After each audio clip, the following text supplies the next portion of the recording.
بسم الله الرحمن الرحیم. ابوبکر رضی الله تعالی عنہ ته ډیر فضیلت حاصل لی په نورو صحابه باندې د درجه په غي باندې بلند ده. هغه خپل درجه د خود ته درجه د غي باندې لګا اوچته حاصله ده.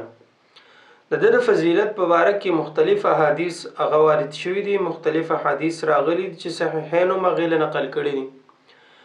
یو روایت په صحیحینو کې د غي په سند باندې امام سیوطی ذکر کړی دی. فرمایي چې ما رسول الله صلی الله علیه وسلم نه دا اوریدلی دي چې نبی علیہ السلام فرمایل چې انسان د الله په لار کې د یو سیس جوړوم خرج کی، الله تعالی و د آخرت په ورځ چې هغه کوم جنت تیار کړی دی نو دا جنت د ټولو دروازو نه بدته आवाज کیږي. بیا نبی علیہ السلام فرمایل چې کوم انسان منځګزار دی دته به د منځ د دروازې نه आवाज کیږي چې په ما باندې را دننه نشه. دارنګ کم اهل جهاد دی هغه ته د جهاد د دروازې نه आवाज کیږي. دارنګ کم خلق اهل صدقه دی هغه ته د صدقې د دروازې نه आवाज کیږي. دا سبه هر انسان ته داغه د عمل مطابق داغه د دروازې نه आवाज کیږي. و ابوبکر رضی الله تعالی عنہ عرض کوم چې دا سبم سوکی چې هغه ته د ټولو دروازو نه आवाज کیږي، یعنی چې څونه د جنت دروازې دي د هر دروازې نه هغه ته आवाज کیږي چې راشه په ما باندې را دننه نشه، راشه په ما باندې را دننه نشه.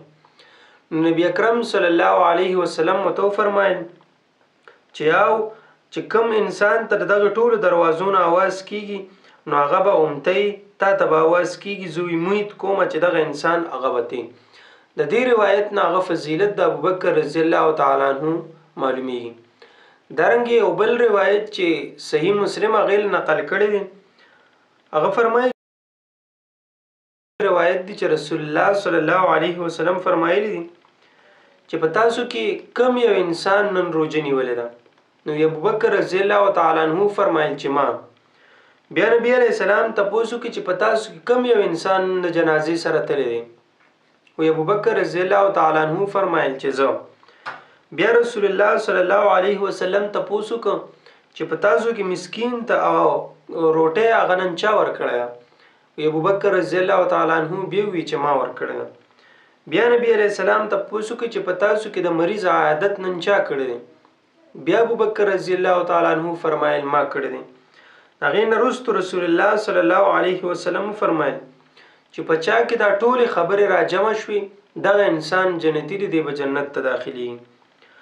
دارنګ دا روایت هغه د حضرت انس او حضرت عبدالرحمن بن ابوبکر دا غینوم هغه معلومیږي غيوم د حدیث ل بیان کړي. او په هغه روایت کې بیا صرف دونه زیادت دي چې غوي چې نبی علیہ السلام متو فرمایل چې د ستا په واسطه باندې جنت واجب شو، ستا لپاره جنت واجب شو، ځکه ټول صفات پتا کې راجمع شول.